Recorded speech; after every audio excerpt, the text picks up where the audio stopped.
Hi, everyone, and welcome to another episode of Living the Midlife Dream with me, Danielle Mauger. Today's guest is someone I know you are going to love, especially if you're a midlife woman who wants to feel more connected to her body, reduce stress, and age with strength and confidence. Who doesn't want that? Karen Fabian is here. She's the founder of Bare Bones Yoga. She is an expert with over 20 years in the wellness space, midlife wellness and mindset, and why it's never too late to pursue your dreams and going after it. These are all things I love, Karen. So I know we're going to have a great conversation.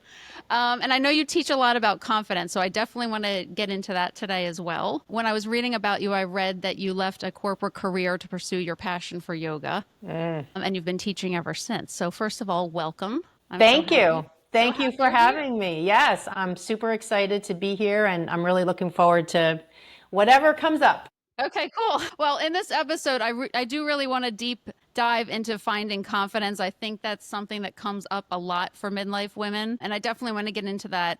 But I'm excited, and I want to start with you just sharing a little bit about Bare Bones Yoga and really how that all began for you. Yeah, sure. So when I started, kind of my undergraduate education and my vision for what I wanted my life to look like, it was in large part, I don't think consciously, but shaped by how I was raised. And I think this is a common experience that a lot of women can relate to. You sort of have a vision, and whatever that includes for whatever the listener is thinking of. For me, in my head, I thought I'll go to college, I'll get a good job, I'll get married, I'll have kids. And that was the life that I sort of envisioned for myself. And now that, well, I turned 60 last year, when I look at what I'm actually doing now, it looks so totally different. So basically, the long story short is I did start on that path. So I went to school. I thought I wanted to be a physical therapist. I really loved medicine in the context of hospitals and taking care of people in that way. So I started to go to school to be a physical therapist. I live in Boston, so I went to Boston University.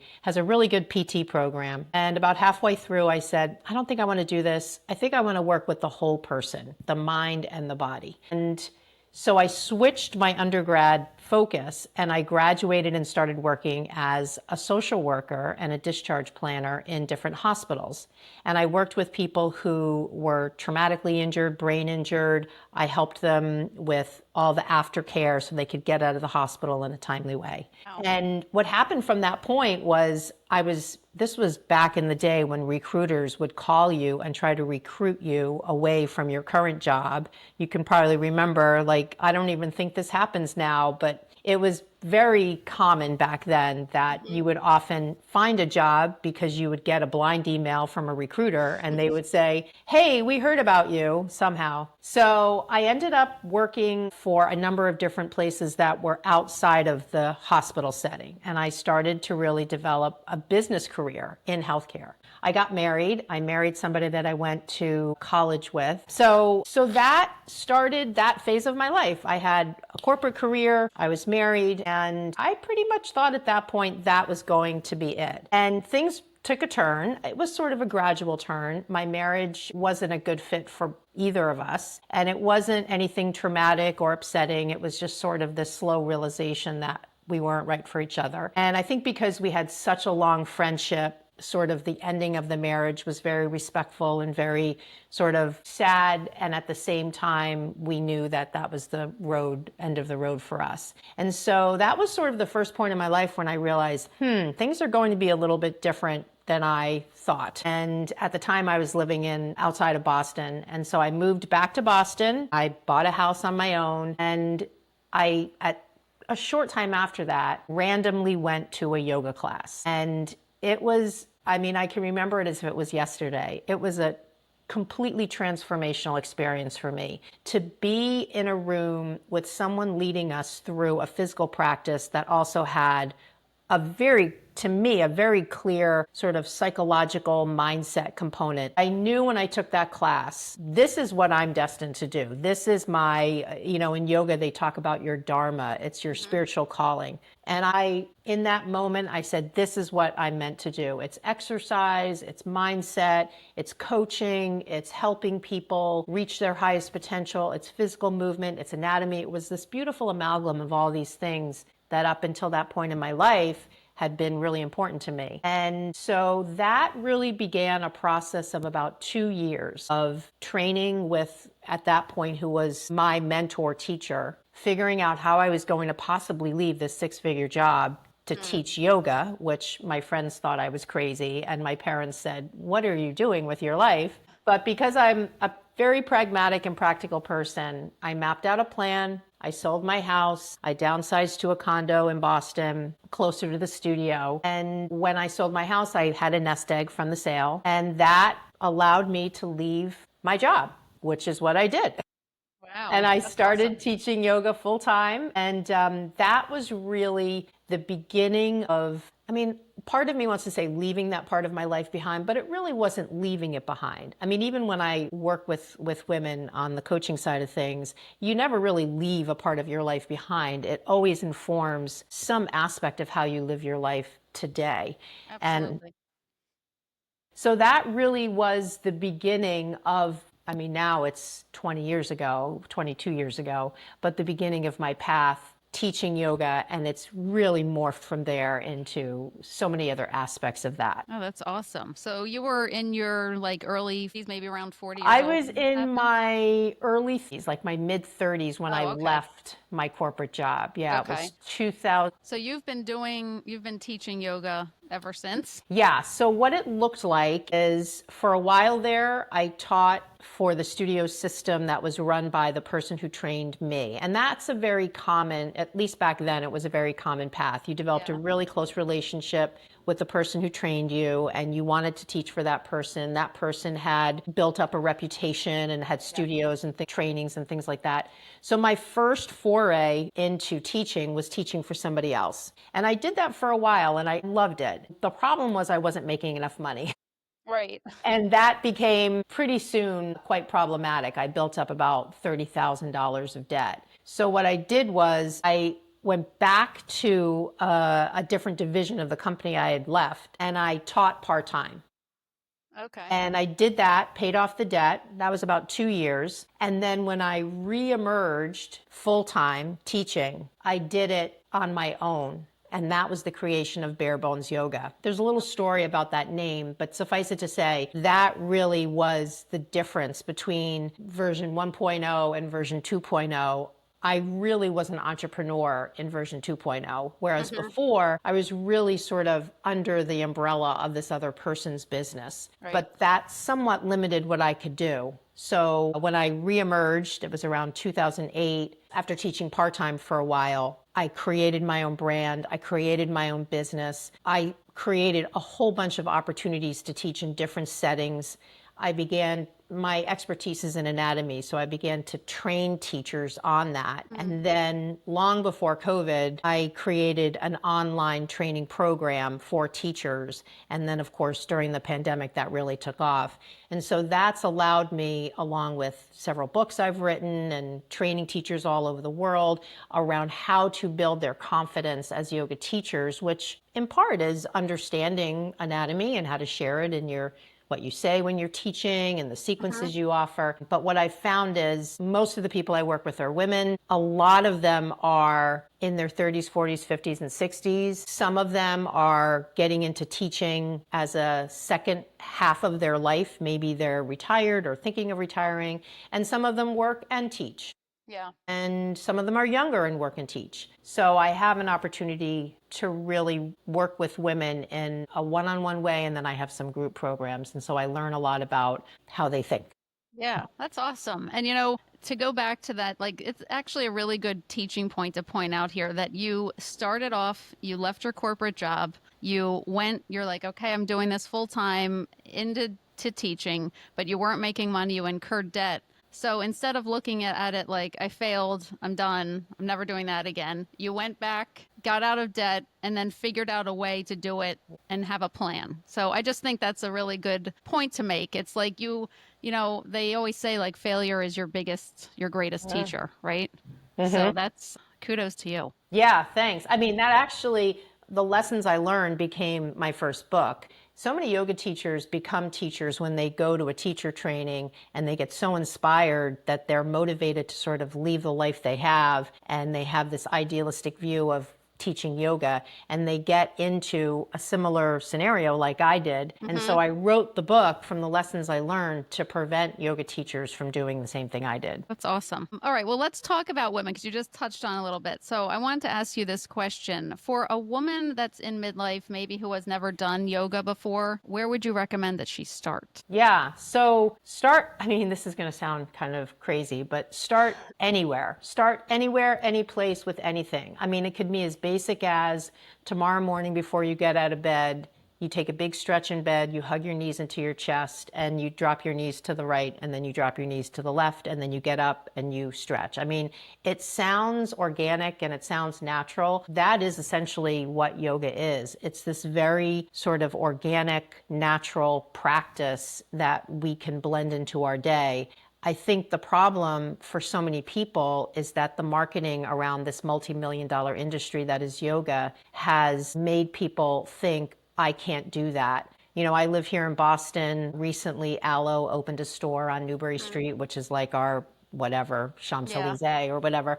And I remember before they opened, and this is no slam on Aloe, but it is what it is. I was walking down the street and they had all these promotional posters in the space where they were going to be opening up. And every single picture was of a very young woman Hmm. in scantily clad outfit and bent into all these positions. And that's the perception that people have of yoga, men and women. And that's a plus with social media and Yeah. that sort of thing. And I think that's what dissuades people from trying it. But it is one of the most, I don't want to say the easiest, but it's one of the most fundamental things we can do to our body, especially for women as we age, because so much of the elasticity in our muscles and the movability of our joints decreases along with the decrease in estrogen that we cannot prevent unless we're taking hormone replacement therapy. So the movement is literally like just greasing the wheels of Yeah. our body so that everything we do feels better. Okay. Yeah, that's an interesting point though too that you brought up about I think a lot of social media and advertising and marketing and things are always geared towards it's like girls, I shouldn't call them girls, women and in their 20s and 30s Sure. that, they look amazing, they wake up, Right. they look amazing. Yeah. And, and then we get to be like, we're in our 50s and 60s and beyond. And it's like, we need to have someone that's our age and Yeah. it's not that we don't look amazing as well, but it's like more relatable. So Yeah. hopefully brands I think they are. I think they're starting to wake up a little bit. Maybe Yeah. Aloe's just a little bit behind. Well, and I mean, the other thing too is I spend a lot of time on TikTok, and what absolutely blows my mind on TikTok is how many young women get fillers and Oh Botox my and God, I facial know. surgery. Yeah. And this is the other aspect. So I always comment on those posts. I say, I'm 60, I haven't had any work done, never going to have any work done, and I love how I look. And I do it, and I don't know if anybody ever responds. I mean, if they did respond, I would see. But what I want them to do is go look at my page and look at my face and Yeah. say, that's a face of someone who's 60 years old and who's never had any work done. And, I'm not criticizing someone who has any kind of work done. I am, though, concerned that if you're under the age of, I don't know, 45, like that, especially a lot of these videos are of women in their 20s Yeah, I getting work know. done on their I face. know. And so this is the ancillary path that comes up. And I think it really brings up an important conversation to have about aging and what aging looks like and Oh what yeah. the perception is of what aging looks like versus the reality. 1%. I did a post a few months ago about this, and I said, it gets to be. I had some laser done to my skin last year. I had some sunspots, and I've been open about it. Yeah, I've definitely they help. It did. It did. It helped. Yep. But I was due to do it again, and it's just like, I just did a post on. There's just. I think everyone obviously should do what they want to do, Absolutely. course. But it gets to a point where it's just, it's so much upkeep and maintenance. And like, it's like, for what? I'm 51. So why Yeah. can't I just be, this is what 51 looks like Right. and I go sort about of, our day? It's freeing. yeah, I sort of feel like sunspot removal is a little different because you could actually make the argument that that is potentially taking out an area of your skin that could potentially lead to skin cancer. So there's more of a medical indication for that versus a cosmetic, although the catalyst is usually the cosmetic one. I think we're talking about things like facelifts, Oh Botox, yeah, no. and God, no. again, people, I am not criticizing, I'm just saying there's a conversation to be had about what's the motivation, especially in Yeah. someone who's young. So, you know what? That might lead me to my next question I had for you because it really comes down to confidence, right? And how you feel about yourself. I mean, if you're confident in your own skin, you're not feeling the need to do this stuff. So, what role does confidence play in your life today? Well, I mean, it plays a huge role. I mean, I think a large part of my a large part of what I do is front facing, meaning stuff like this where I'm facing the camera. I do social media posts every day. I'm predominantly on Instagram. I am on TikTok, but I don't get as much traction on TikTok as on Instagram. And I'm on YouTube. I mean, when you're a creator, which is a large part of being an entrepreneur these days, being confident in your skin, and plus I'm teaching live yoga classes as well and training teachers. So there's just that front facing kind of being in front of people. And that is something you can do even if you don't feel confident. It's just much harder. And I can certainly say, and a lot of the teachers I work with, they experience confidence problems that interfere with their ability to, in this case, teach yoga, but it could be anything. It can be a barrier to you having healthy relationships, or you doing well in your job, or asking for a raise, or having a difficult conversation with your spouse, or, standing up for yourself with your girlfriends, whatever it is. Yeah.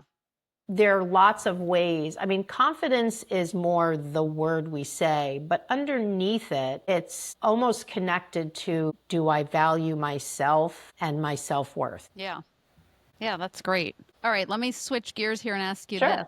What advice do you have for women who feel like it's too late to pursue something new, Mm. whether, it's like a big dream that they have, or it could even be something smaller, like even just starting like by going to fitness classes. They want to get more into shape and they're afraid to. I know a lot of people that are afraid to walk into a gym, walk into a yoga class, Mm. any type of group fitness, but they want to, but they're afraid. What type of advice do you have for that? Yeah. So if you're alive, it's not too late, Perfect. right? It's only too late when you're dead. Yep. And, I had a conversation with somebody the other day who went to a teacher training. She wanted to teach yoga. She broke her wrist and she said the same thing. I think it's too late. My teacher training was a year ago. I had to take this break because I broke my wrist. And now I feel like it's too late. I have a family, I have kids, etc. I'm being a little bit facetious because part of feeling like it's too late is connected to a belief. And a lot of the beliefs that women have that prevent them from doing what they want to do are beliefs born out of different things. Like it could be connected to how you were raised and something you were told when you were young. It could be connected to, I remember I worked with a woman who so much wanted to teach yoga, but she had a partner who told her she was a wallflower. And so she had this relationship where she was constantly playing sort of second fiddle to this very strong man. And so she kept questioning, who am I to think I'm the kind of person who can stand in front of a room and lead people through this Wow. thousands of year old practice? But even in just our day-to-day life, I get it. There's a lot of times when we feel like it's too late. I don't have the time. The time has passed for me. And what I would say to that person is, it really only takes one thing to start the ball rolling. And that's why I gave, in the example before, a couple of movements before you get out of bed as the most close to, I don't want to say the easiest thing, but the most basic thing you can do to start to shift how you think about moving your body. So if, for instance, someone's listening and they think it's too late to start a yoga practice, that would be one small thing you can do to start the ball rolling in the right direction. If it's a woman who wants to change careers or quit their job or take on like a side passion, start to, there are so many different small things you can do. And the idea behind the small thing is to build the momentum. I talk to teachers about the feeling of now I'm finally starting to do the thing I want to do. And that does build that feeling of momentum. And I call it the magic of momentum, because once you're in that, then it's so much easier to keep going. It's usually just that first step that can be challenging. You're making me think of an episode I just did about the power of like reframing your mindset, the power of your thoughts. So, also, it kind of plays into like, have you ever experienced imposter syndrome? Like that Yeah, was, it's funny. I hear this phrase a lot, and I hear it a lot in the context of yoga teachers who feel like when they walk in the room, I'm not qualified to be here. I'm right. not expert enough to be here. We never called it imposter syndrome 20 years ago. I feel like that's sort of, maybe with social media, sort of a common phrase that's become more common. But at the heart of it is just what we're talking about here. I don't feel worth it. I don't feel like I deserve this. I don't feel I'm good enough. And oftentimes a really interesting question you can ask yourself is, why not? Right? If I go into again, I'll give the yoga example. I know probably there's a chance that people listening are not yoga teachers, but you can just fill in the blank with anything else. When you're doing something, ask yourself, well, why don't I think I'm qualified? And start to bring the things up to the surface that are blocking you, because reframing is a fabulous technique. And I love using reframing as a way to sort of reclaim our power around a problem we're having or a way we're looking at a situation that's disempowering. But I have to first figure out, well, what's really the belief under there? Because imposter syndrome is sort of the symptom. It's not the problem. It's what I experience when I'm operating in the world, interacting with people, doing whatever it is that's bringing those feelings of insecurity up. But what's underneath that? And so when I simply ask the question, well, why don't I feel qualified? Maybe something as basic as, with a lot of the women I work with, they'll say, well, I just don't feel like I understand enough about anatomy. Okay, great. Well, that's a quick fix. You can enroll in my program. It's 4 weeks. I'll teach you the basics. Done. We've solved that problem. So another question you can ask yourself, especially when you were saying before about women who feel like it's too late, to ask yourself the question of, what's preventing me from doing this right now? Sometimes these sorts can bring that almost that quiet voice to the surface. It's almost like your intuitive voice that maybe you're not listening to, that will sort of almost like a child in the corner of the room saying, well, I'm afraid to show myself, or, well, I don't think I know enough. Okay, well, now we're starting to get someplace. Now we can work with that. Right. So it's kind of like your subconscious beliefs. Like they always say, that's what rules your day is the subconscious belief and chatter in your mind. Totally. And, I know people listening might hear the word meditation and immediately shut down. I can't do that. But know that when we are in silence, that's when we can hear that intuitive voice. We can't hear it when we're running to Starbucks, when we're watching TV, when we're scrolling social media, when we're talking to our partner. We can't hear it then. We can only hear it when we're in silence, and that can look like anything. It could be driving home from your job without listening to anything in your car and asking yourself some questions. How do I feel right now? How did I do today at work? What's missing in my life? Like, there's so many inquiry questions you can ask yourself to start to bring to the surface. What do I really want to be doing? And how can I live a meaningful life where I feel like there's this like ebb and flow and give and take, where I'm feeling fulfilled and grateful, and I'm also giving in the way that is unique to me. Right. I just started finally. I've had it in my Kindle for over a year, The Untethered Soul. Have you read that? Okay. So, but I'm on chapter 2, but a lot of it so far, and I think the book, the main theme is all about the voice in your mind and quieting down that voice, or, the voice is just always trying to get you. And I think it's basically your subconscious is trying to find a problem with everything instead of like what you're just saying. It's more about, you have these so-called problems that you're coming up with, but really, what is it, the belief? What is the feeling? It's these thoughts in your mind, and how to just kind of, I always tell everybody, to like think of your mind as a giant whiteboard and just like one of my meditations is just erase the giant, get all those thoughts out of there. Let's get it nice and clean and just start talking to yourself in a positive way and doing affirmations. And you just have to, like with everything else, be consistent, show up for yourself. It doesn't have to be some major production every day, but I think spending a little bit of time on focusing inward Yeah. will really set yourself up. Yeah, and see, that's a way to frame it if people don't want to meditate or get turned off by that term. What you just described is a beautiful way to reframe meditation and still get the Mm-hmm. same benefit. I mean, you could even, lately I've been going for my morning runs without any headphones, any music, and I used to use that time to listen to podcasts. So I'd Mm-hmm. say, oh, I'm running and I'm listening to a podcast. I love to habit stack.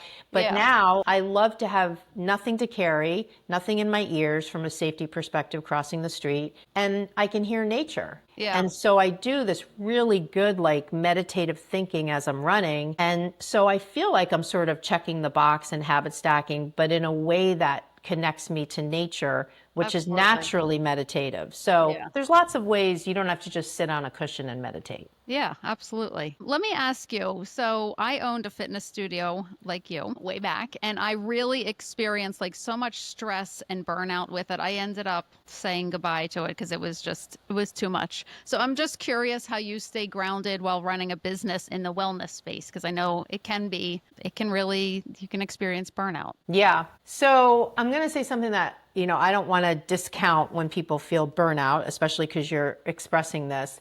I love what I do so much. I don't get burned out. Okay. My challenge is to relax and not do things. So I sort of, which I get, it's not really burnout. It's more giving myself permission to not always be doing because I always tend to frame it from the mindset of, I love what I'm doing. Uh-huh. But that can be a trap too, because then you're not giving your nervous system time to downregulate. You're not giving your brain time to just be in nothing really, like not doing. As far as burnout, I think part of the challenge, and I hear this a lot from women, especially women who own yoga studios or, like you said, fitness studios, where you've got this other part of your life. Like you have this entity, this physical space that you're running, you have a staff. I think part of the challenge is feeling like I have to do it all. And I Mm-hmm. know, for me as an entrepreneur, I oftentimes think about, can I delegate this? Can I hire somebody? Can I take this completely off my list? Can I delete it? Is it really necessary? And that to me is probably one of the best techniques to prevent burnout is really being protective of your time Yeah. so that you don't get to that point. But it's hard. I think women in particular have sort of this intrinsic ability to multitask to the point where they Yeah. they feel burned out. Yeah, and that was me. And also, when I think about it now going back, I was in the height of perimenopause, but I had no idea, not a clue. And when I think back to like the way like sometimes the way I acted or reacted to things, I'm like, "Oh my God, I wish I would have known." But, you live and learn.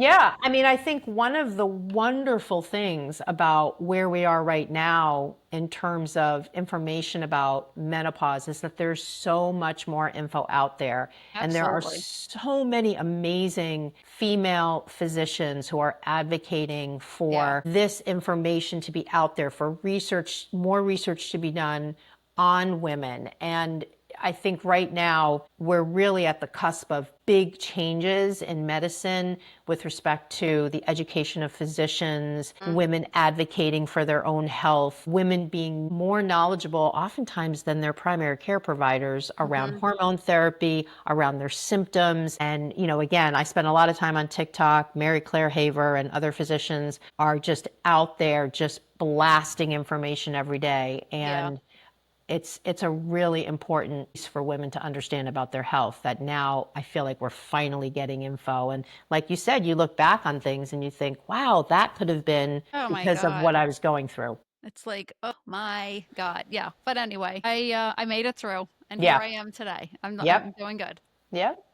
All right, this has been great. I've really enjoyed this conversation. I Awesome. want to just ask you one thing that I ask everyone at the end of all of these podcast episodes. What is one thing, it can be absolutely anything, that you cannot live without in midlife? Yeah, so we've touched on it a number of different times. I think the one thing that I can't live without is my mindset, because from having a healthy mindset, everything else is possible. So the motivation to exercise, the compassion for myself, feeling grateful, being in tough situations and being able to reframe it. Like all of those things, when I think of the pillars of a healthy life, I think of the mindset component as so important. And yet it's oftentimes what so many people are kind of resisting or not aware. How can they boost their mindset? And confidence is a part of it. Yeah. It's just, there's more to it than that. So I would say for me, that's really the foundation of so much in my life. And it's something that I'm always looking to, to improve upon. Absolutely amazing. That was a great one. And I know you have a podcast too, right?